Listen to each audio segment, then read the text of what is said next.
Welcome to episode 6 of the Marvel edition of the Castle, Capes, and Clones vlogcast. Today we'll be talking about Blade, we'll be talking about Shang-Chi, and more. We are Castle, Capes, and Clones, where we discuss everything in the Disney universe. If you haven't already, please subscribe to our channel, hit the bell for notifications, and do like this post. It really does help us out. I'm Loren, and I'm here with my cousin and co-pilot, Rich. Hello.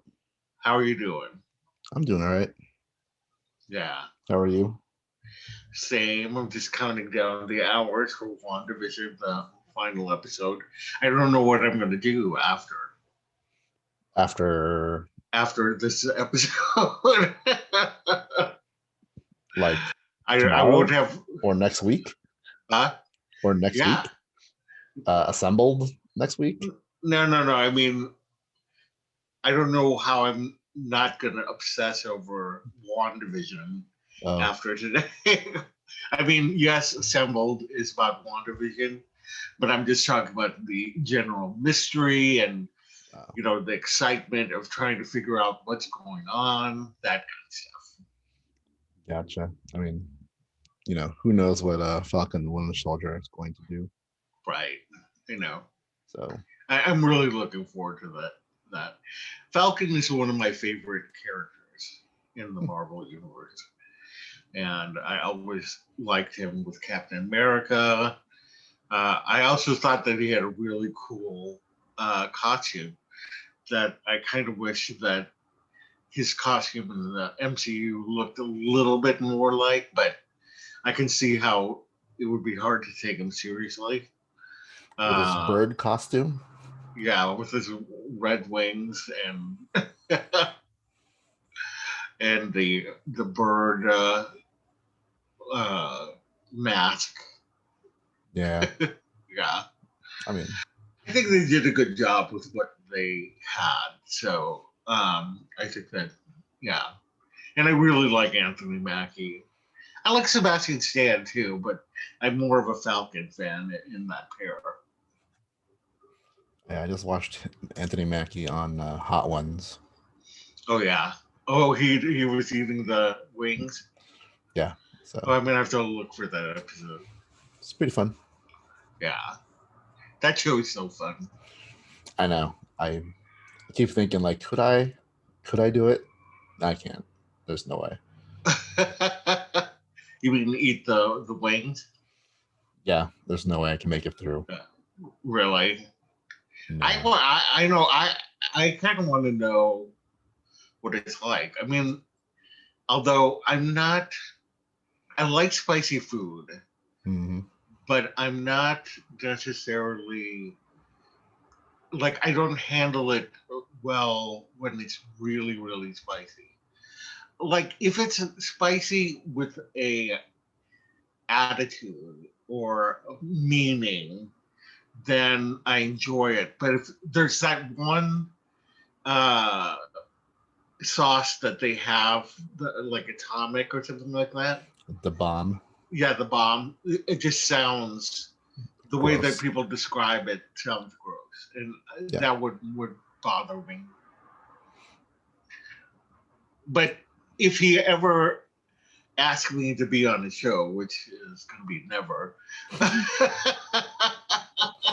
I would do it. I mean, like, I try to go through the whole thing. Drinking milk every second. I mean, if someone asked, sure, but yeah, it would be painful. And like, I've heard some of the after stories, and they're like, sometimes they're not good. Like, you're out. Yeah. So yeah. Such a kind of fun concept for a show. Mm-hmm. All right. Well, let's start with the news. Blade is expected to begin production in September and has been doing a casting search for additional characters to play along with Mahershala Ali, including a character called Ruby. And the speculation is that she is either Blade's daughter, which was supposed to be introduced in the comics, but then was not, and or Elsa Bloodstone.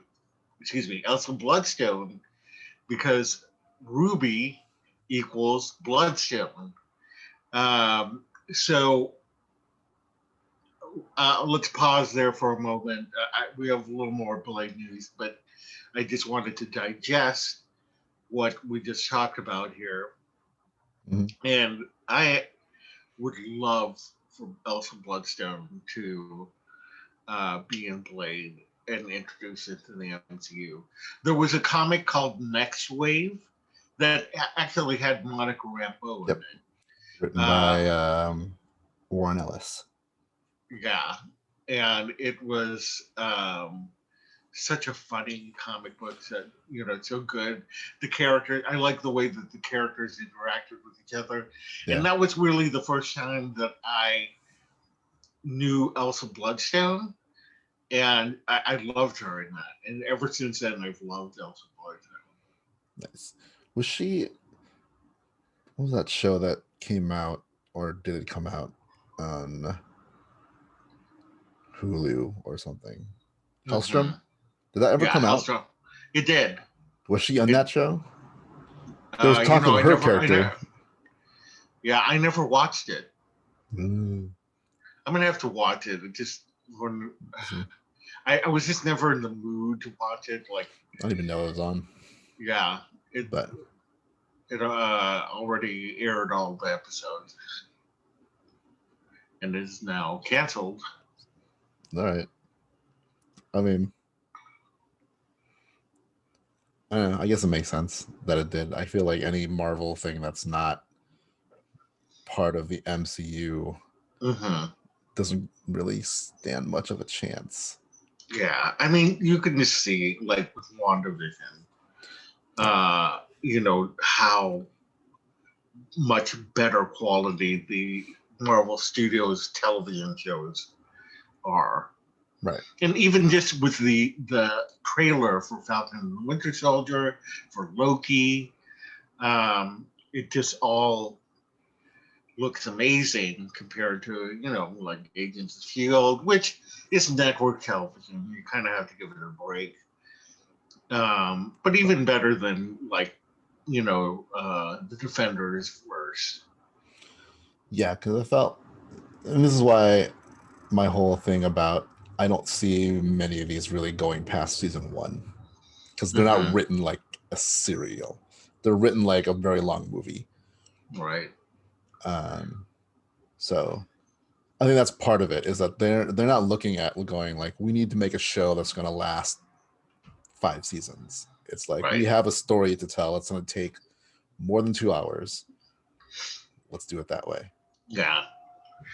But at the same time, there are a bunch of people who are dying for a second season, including myself. I will throw myself in there as well. Yeah, I understand. But like from a story standpoint, I feel like. Yeah, I mean, I wouldn't want it unless it made sense. You know what I mean? Like, so. Otherwise, it turns into Heroes. Right. The show where they caved to a lot of things and didn't do what they wanted to do because it got popular. So, you know, I trust them to tell the story they want to tell and tell it the way they want. And if it means 1 season of whatever, cool. Because I feel like what we're going to get is just more new stuff. Right. I mean, we still have, you know, Falcon Winter Soldier, Loki, Ms. Marvel, What If, Moon Knight, She-Hulk.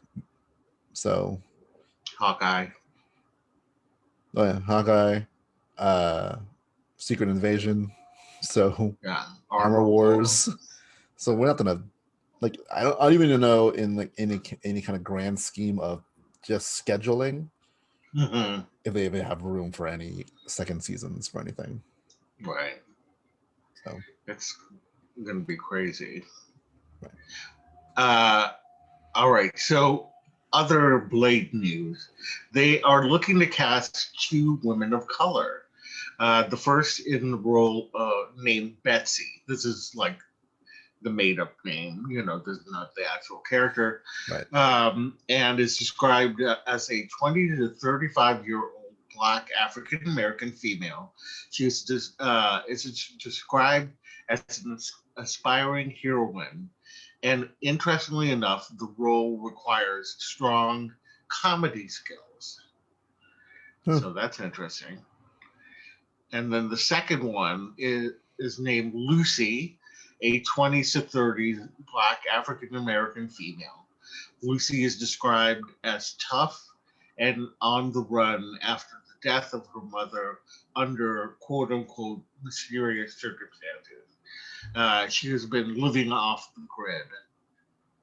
So obviously, mysterious circumstances mean by a vampire. Right. So, I mean, any of those could probably also be Blade's daughter. So the interesting thing about Blade's daughter is like Tim Seeley was going to write that, but for whatever reason, never made it. So people are speculating that, well, there's a character that was never introduced that was kind of developed behind the scenes. So, which one do you think could be Blade's daughter, Betsy or Lucy? It sounds like a Lucy. I feel like because Blade is a vampire, and who knows, but he's like what's his deal? He's like a different he's right? Half vampire, and he's because she was pregnant. The mom was pregnant before she became a vampire, and then she gave birth to him, and so he's got like mortal blood. So that's why he's the day walker. Yeah. So he can walk, during day. He doesn't have the same kind of allergy or whatever you call it, aversion to the sun. Yeah. that most vampires have. Yeah. That's why I'm thinking like it could be her, because who knows how. He doesn't strike me as a good father figure or whatever. So maybe like he hoped that she wouldn't have his genes and be normal, but then she's not, and then just deal with that. That sounds more like what if his daughter was a character. That sounds more like that. Like I feel like Blade would be someone who, because of his life and what he does, he couldn't settle down. So, or maybe he never knew he had a daughter, and then he finds out. Yeah. Yeah, some cool news. The Blade is starting to move, so that's awesome. Yeah, I can't wait to see more about that come out too. Me too. And I really do hope Elsa Bloodstone is in this movie. I mean, that would be really awesome. And that she has a giant ponytail. She has to have it. And then one day we'll get a next wave.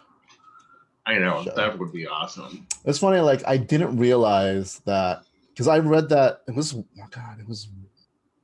a while ago when I first got the first couple issues of it, and I liked it a lot because it was like it was a different kind of, I don't know, it's like comic, but it was like there's a different like feel to it, and maybe a fan of Warren Ellis because he's very different. It was very different. He's got a bit of like this British dark humor thing in him, right. And I just love the team dynamics in that team. Yeah. It's almost like it reminded me of like the Suicide Squad, but they're not like villains. Yeah, but they have a very interesting relationship. Yeah, and I like the fact that they used not well-known heroes. Yeah, like I forgot that was Monica Rambeau. Yeah, in there. So I was pleasantly surprised when I was like looking into, Photon and all that kind of stuff, going like, oh, I remember this now. She was part of Next Wave. So I Right. did know her before all this, Yeah.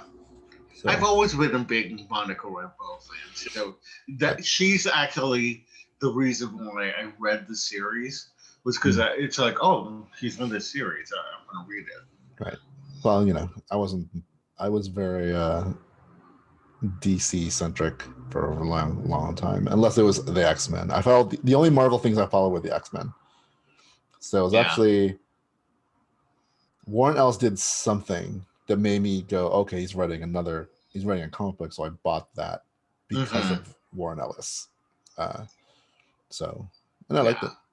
Yeah. So it's a good one. Yeah. All right. Well, Matt Damon and Luke Hemsworth and Sam Neill are going to be joining Thor: Love and Thunder. They're going to be reprising their roles as the fake Loki, Thor, and Odin. And also joining them is going to be Melissa McCarthy as fake Hela. And that's really cool. I'm just curious, like, if it's going to be like, because when we first saw them, they were reenacting things because Loki was acting like he was Odin. Yeah. So I wonder why this is going on. I don't know. They're just like the actors of. Yeah, maybe that it is just a troupe that does these plays, right? And I hope that it's in that little fishing village, and because Asgard's gone. Oh yeah, that's right. Because that's where all the Asgardians are. It's gonna be. It's like dingy looking theater that they built in this little seaside town, fishing town.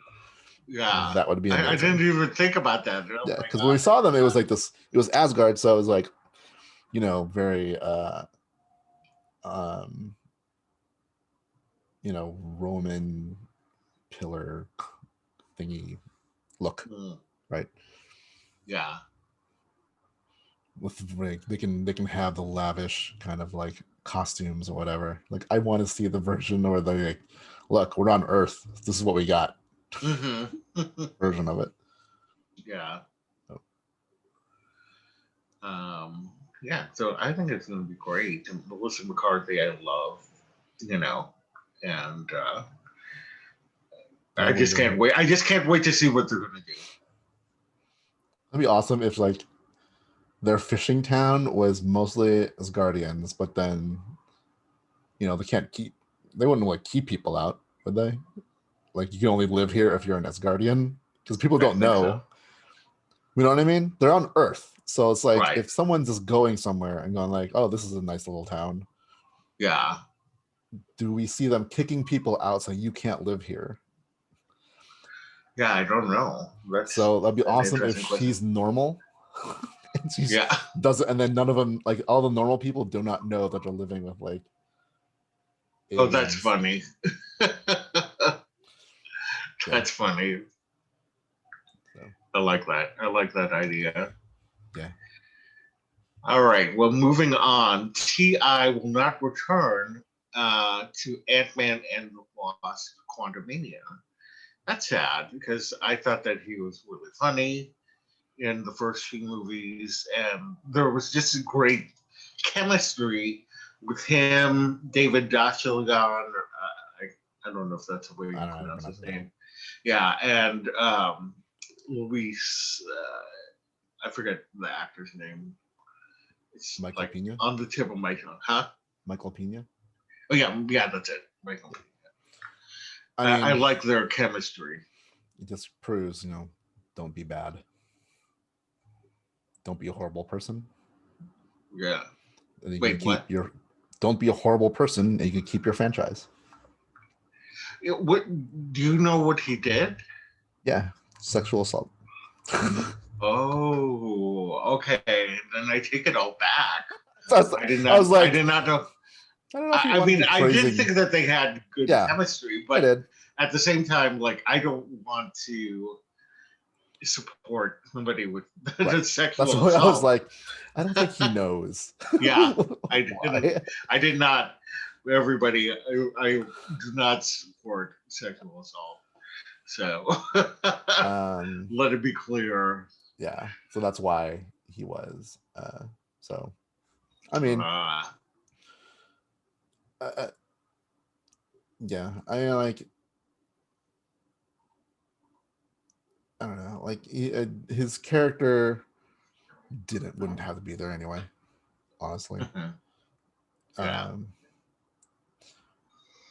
Out of the group, he's the one I think you can lose if you had to lose one.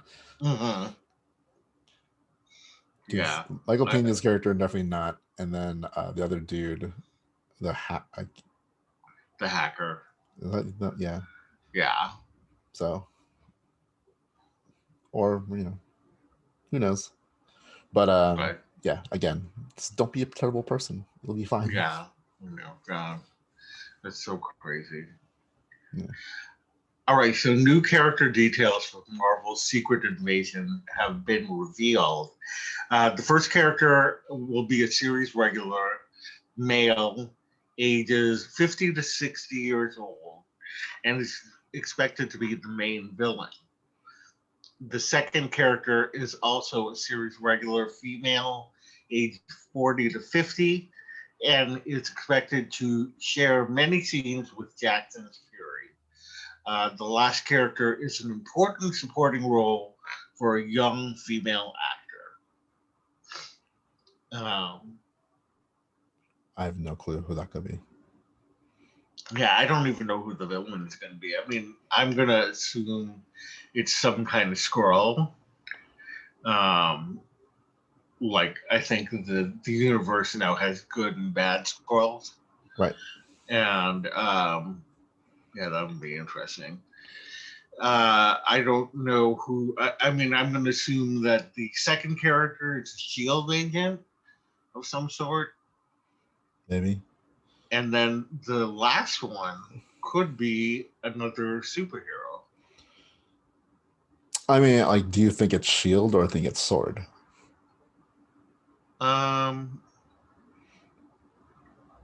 Because last we saw Nick Fury, he's in space. Yeah, that's true. Yeah, maybe S.W.O.R.D.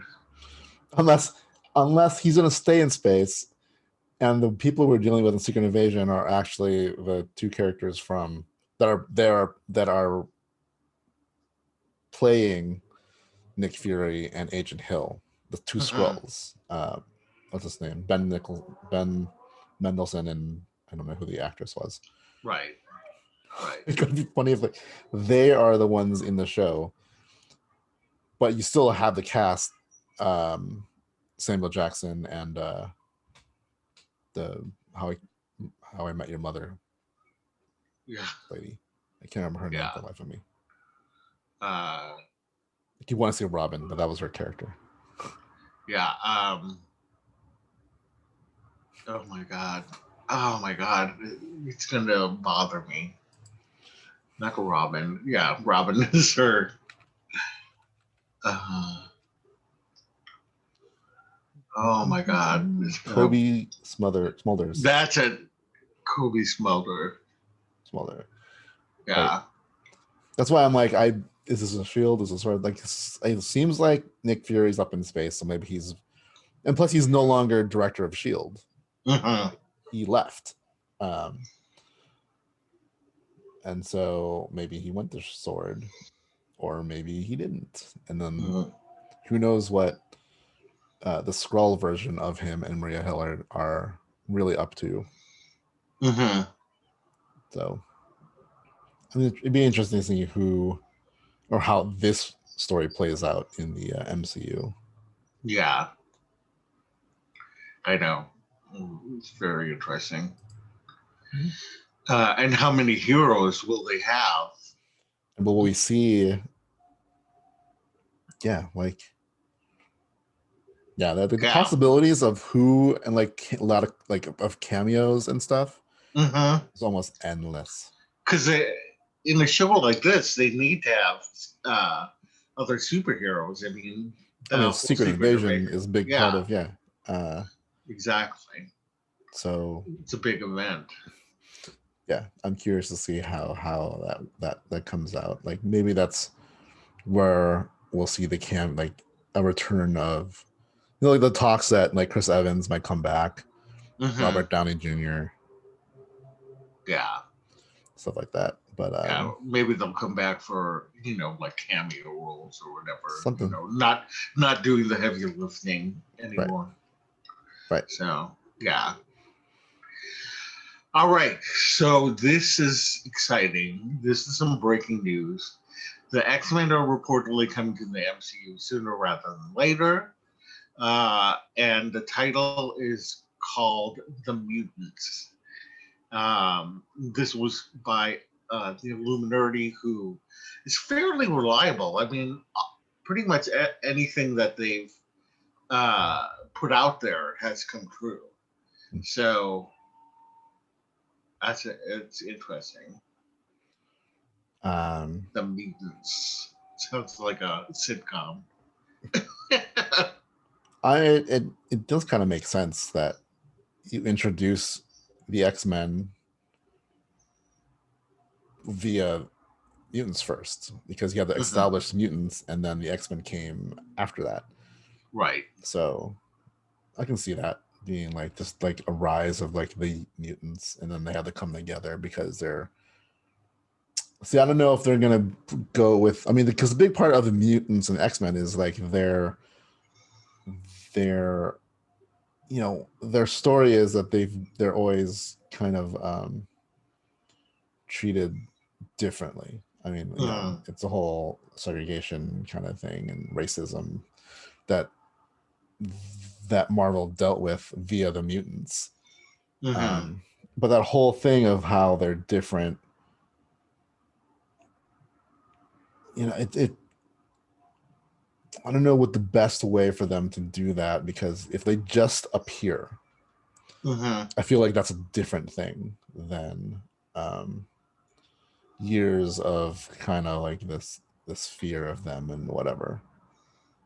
Yeah. You know what I'm saying? Yeah.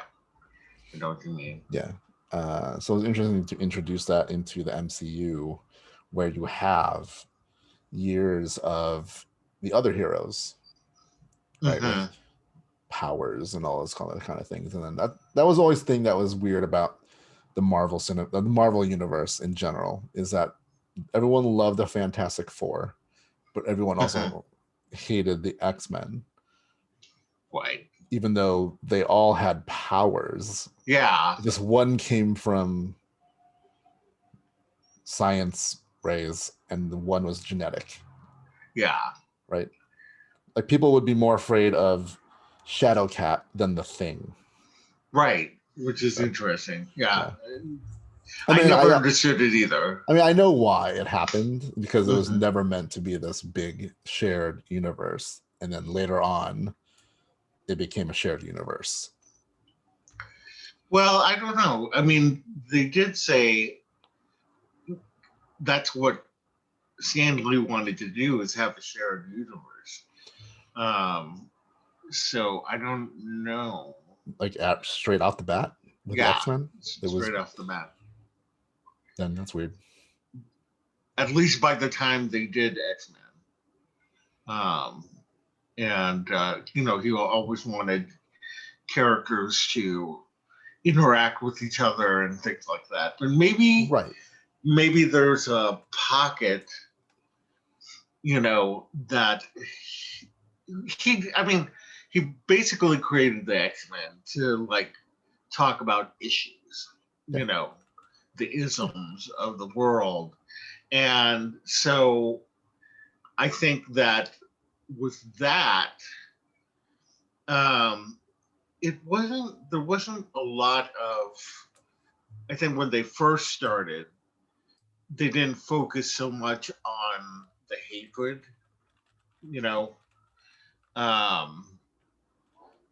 or at least my memory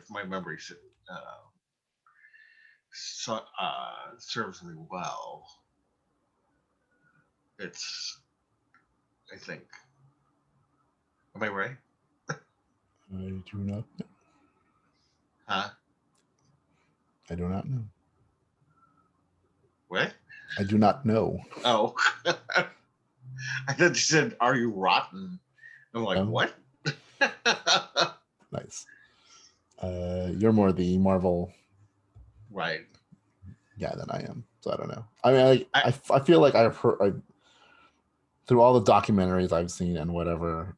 I do not know when they officially made the comic book world of Marvel Comics a shared universe. Intention, I feel, is always there, but when they said this is what's going on, the X-Men exist where Spider-Man exists and the Fantastic Four exists and Thor exists. Yeah. What I'm saying. Because it doesn't, it never made sense to me that mutants unless someone said I'm a mutant, like if Johnny Storm and Wolverine were somewhere and they both showed their powers, how would one go, oh, that one's science based, the other one's genetics based, so I hate that guy. Right. You know what I mean? So like this weird thing where anyone with superpowers at some point would be suspect to being a mutant. Yeah. That's what I'm saying. I totally agree. It's a weird complication that they don't really hit upon ever, really. Yeah. At least not that I've known.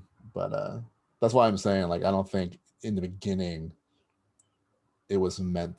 I don't think in the beginning when it was all there that there was like this grand overarching, like, this is the shared universe. I think it became that over time. Right. And so they're like, they just exist together. Yeah. And for whatever reason, humans are weird. Yeah. All right. Well, Ruth E Carter, who is the costume designer for Black Panther, is being honored with a star on the Hollywood Walk of Fame. And she's only the second costume designer to be honored this way.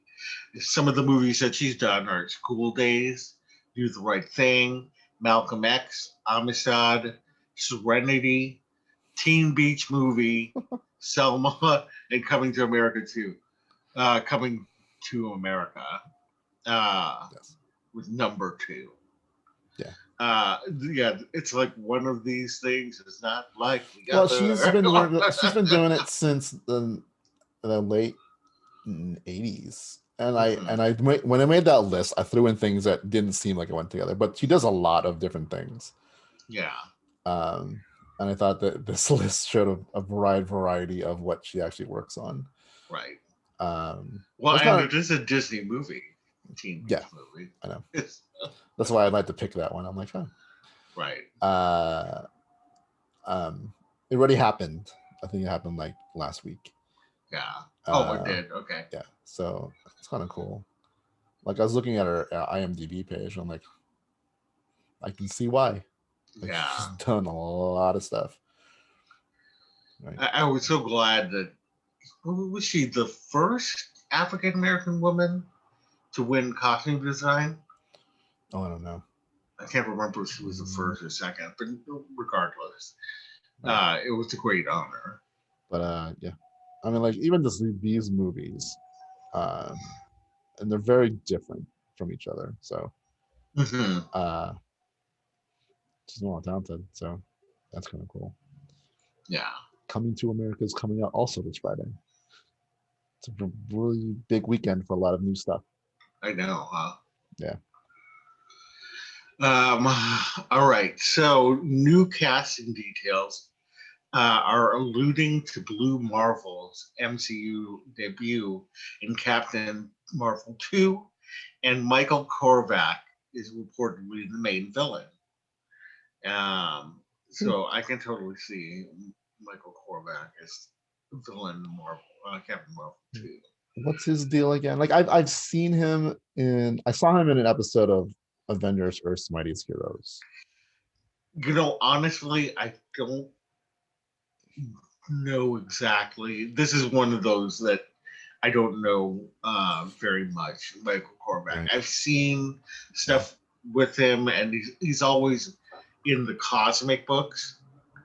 Yeah, like the episode I saw, he was very much tied. Like the Guardians of the Galaxy were after him for whatever reason, I can't remember. And this is like this is one of the first times I saw the Guardians of the Galaxy. Like I kind of knew of them, but then when I saw them, but it wasn't like the MCU Guardians of the Galaxy.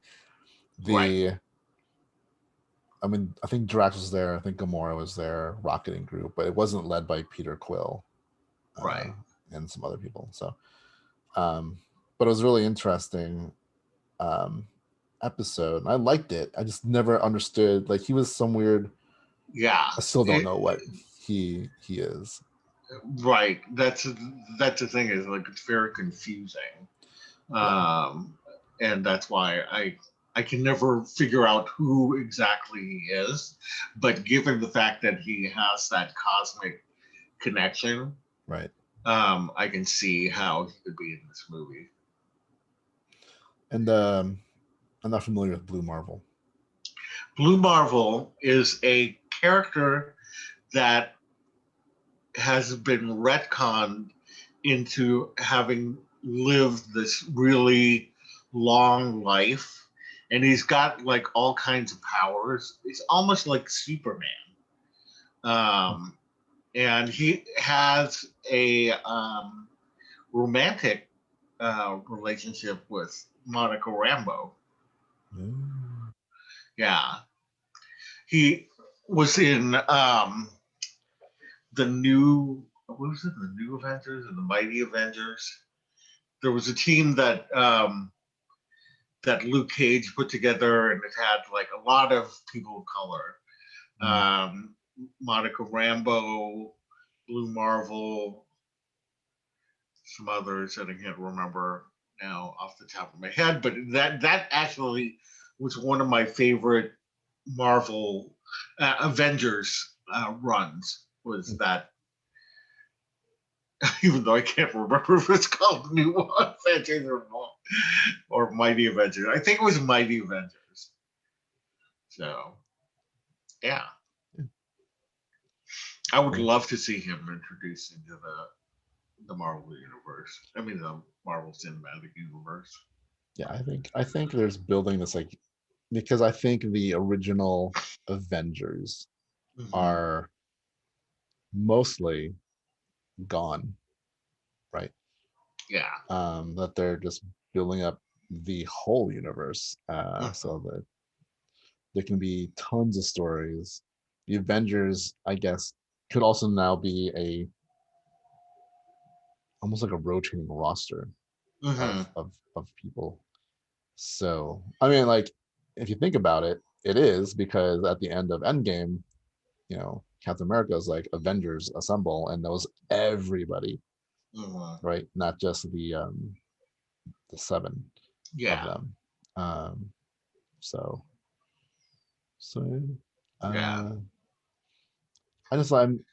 it's such a cool time to just be a comic movie fan, because we're getting so many different things that we never thought would ever be movies. Because, you know, for a long time Hollywood just like Batman, Superman, Spider-Man, that was it. No. And they tried other things, but they never, like, and the X-Men to a point, but like, you know, we never thought we'd get Rocket, Groot. I never thought I'd see Captain Marvel or Shazam. And things like this, like Black Panther. I never thought we'd see, you know, Ms. Marvel. Yet the other guys, we only have like a handful, even though they also have a huge roster of awesome characters. Yeah, it just, you know, it's disappointing that they aren't. They just need a captain to steer the ship. They need a friend. They need someone with a vision, and Warner Brothers needs to trust that whoever they get to run DC stuff, like understands the world, understands things, and Right. like they can't dictate things they don't seem to understand. Mm-mm. Like I saw a new poster for Justice League. It was black and white. It Of black and white. was a black and white poster for the Justice League. It is. I'm like, that proves to me they don't get it. So Yeah. they'd rather go dark and edgy than actual fun and comic booky. So Maybe they were like, trying to. Maybe they were trying to copy WandaVision. Oh black and white. No, I'm just kidding. Yeah. I mean, like they always go dark and colorless and whatever. That's why when Shazam came out, I was like, oh, color, that's cool. Right. And Wonder Woman has color. Yeah. Points. Right. And then even Aquaman had color. Unfortunately, at the end, it just got all muddled. But got all orange. Yeah. And there's always, that's the problem with all these DC movies, is that there's always some point in the movie where everything turns orange. Yeah. And I don't know why they would like that, but I don't. Yeah.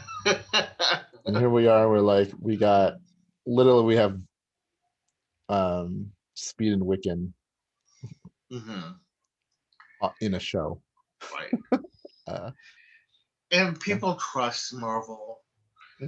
You know, like I said, I put this on Facebook, but if there was any doubt about Marvel, they made a show about a witch and an android who are raising kids in the sitcom suburbs and made that the most popular show in the world.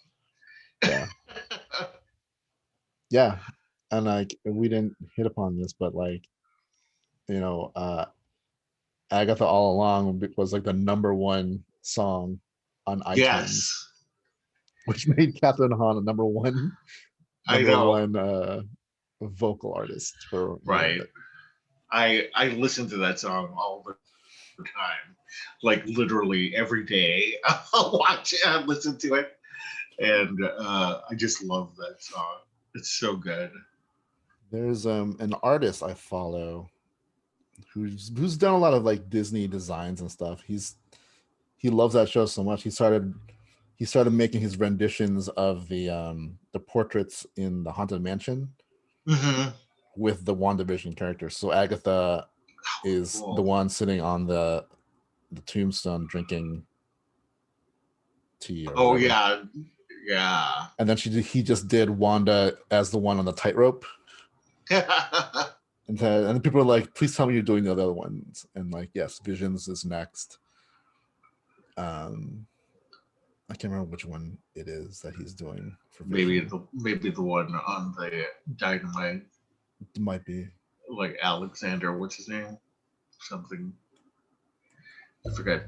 He's a Funko Pop, but I can't remember his name. Alexander something. Yeah, but I totally lost my train of thought. All right, well, with that, we'll move to the next and final news item, and that is a leaked image of the upcoming Shang-Chi Lego set has surfaced, hinting of the character's costume and appearance of a mythical creature. And I thought that the costume looked appropriate to the comics. Yeah. We're not talking about the 70s costume, but his more recent one. Yeah. Yeah. I thought. And like I was vague about what else is in there, just in case you don't want to know what it is. If that's the case, don't look at any of the merchandise coming out. But it's in the thing, so I'm excited to see. I'm excited to see anything from this movie, but I mean, I feel like that opens up other things. Yeah. But yeah, I always liked Shang-Chi just because when I was younger, he was like the yeah, only Asian American hero. nice. And I liked his old costume, but this one obviously works much better. Well, I mean, you have to at some point Right. modernize. When is it supposed to come out again? I forget. Summer. This It's summer? after it's so if Black Widow comes out in May. May, I think Shang-Chi comes out in July. Oh, Because then nice. the Eternals is November. Right, And I right. think Spider-Man is December. Wow. Wow. So yeah, after a year We're of getting a nothing, lot of this nothing. is like Marvel year. Yeah, we're right? gonna get so Yeah, much. like it would be like literally like we kind of talked about. There's Marvel something every week of this year. Right. So whether or not it's the show or one of the movies coming out, there's Marvel. Like we had a 1 year drought. Now we're happily, I'd say, swimming in it. And I definitely, I don't get when people say like, "No, there's superhero fatigue." I'm like, I never really tire of the things I like. I think if they started to slip and producing these, start producing really dumb Mediocre. movies, or mediocre films, I think that's when people would start losing interest or whatever. But the fact that they have been able to maintain over 10 years now That's crazy. of great entertainment. And again, like I said, with the WandaVision, how popular that is, and what a crazy, idea for a show that, to have that kind of trust, I think is awesome.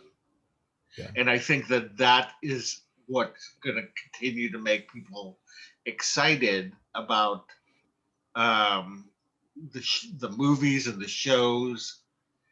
Yeah. Yeah. Yeah. I mean, like now the world gets it. Gets why we comic book fans go to the comic book stores every Wednesday, right? And follow these characters for years upon years upon years. Like if comic book characters and superheroes were just like, whatever, right. They want to have a history that spans, 7 to 8 decades. That makes these guys timeless almost, right? And I think now that it's not a comic book in comic book form, which is, thought of as to be kid stuff or cartoons, I think it's kid stuff. It's actual live action movies. Yeah. People are getting into it, and it's like, it's the same thing. Like, it's just what we read as kids is in a format that's different. But it's the same care, it's the same characters. And this is why we love comic books and comic book heroes, because it is the American version of mythology. It's like I was fascinated as a kid reading about like the Greek gods and stuff. Me too. And myths, and this is the modern American kind of centric myth. Yeah, Superman. That's what I keep trying to explain to people who are, the Disney fans who are like, Disney is really, about fairy tales and things like that. And I keep saying, well, Marvel really is like having Greek gods and things like that. Their stories are very akin to old mythology. Yeah. Yeah. And Disney is all about that. Yeah. I mean, Disney, at the heart of Disney, he's a storyteller. Yeah. And yeah, it starts with, a lot of fairy tales and whatnot. but it's never been just about it. Yeah. I mean, there's a reason why George Lucas was drawn to Disney, because they kind of shared, like, he knew that like Walt Disney would, or well, at the time wouldn't be Walt Disney, but like the Disney company shared the kind of similar desire to tell stories the way they do. And I think that's why it was a perfect thing that Lucasfilm is part of Disney.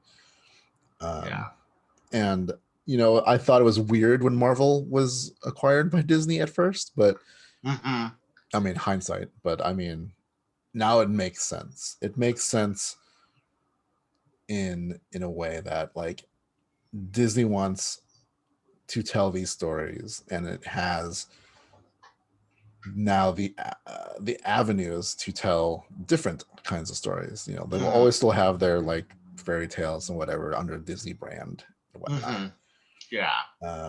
Pixar, is a little bit of a different way of telling stories in their own kind of way that pushes story and it pushes the technology. Obviously, Marvel can push, the whole superhero thing, but like even then, it explores different genres within that realm. Right. And then with Star Wars, we're starting to see that as well, where now that they've broken free from the saga, the Mandalorian is pretty much like a lone wolf and cub Western samurai show. Right. Who knows what like Obi-Wan's going to be like, or Rangers of the New Republic and all those kind of things. Like they can explore sci-fi fantasy in a different way. Yes, definitely. So this is why we love Disney. Right. I know. Exactly. This is why we love Disney. I was telling some of my employees, I was like, Disney, all Disney needs to do to own my life fully is acquire Hasbro, and that's it. I know. It's so true. Can you imagine the Transformers and My Little Pony and G.I. Joe? Like, people might be like, I don't want to see that in Disney parks. I'm like, I do. Have its own park, Hasbro Land. Imagine, just like, I mean, that would give another kind of like incentive for Disney to open a third gate somewhere here. Right.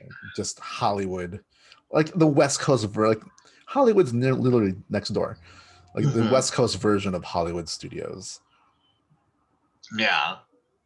So, and then that's where you pick, like, right. Oh, what do you want to do today? Oh, well, we need to go take a picture with Snake Eyes and then Pinkie Pie. Yeah. That would be awesome. So, yeah. All right. Well, we've come to the end of our program. Leave a comment below. Let us know what thing you're most excited about. We'd really like to know. Be sure to subscribe to our channel, hit the bell for notifications, and do like this post. Share our post with your family and friends. We'd really love for you to spread the love. And you can reach us at podcast@castlescapesandphones.com. Leave us your feedback, both good and bad. You can reach me personally at Lojav on Twitter and at Loren Javier on Instagram. Where can they reach you, Rich? You can find me on Twitter and Instagram at R2Romasanta. All right. Well, the opinions expressed on today's vlogcast are solely our own and do not represent the Walt Disney Company, its subsidiaries, or assets. Thanks so much for joining us, guys, and we will see you later. Bye. Yep. Excelsior.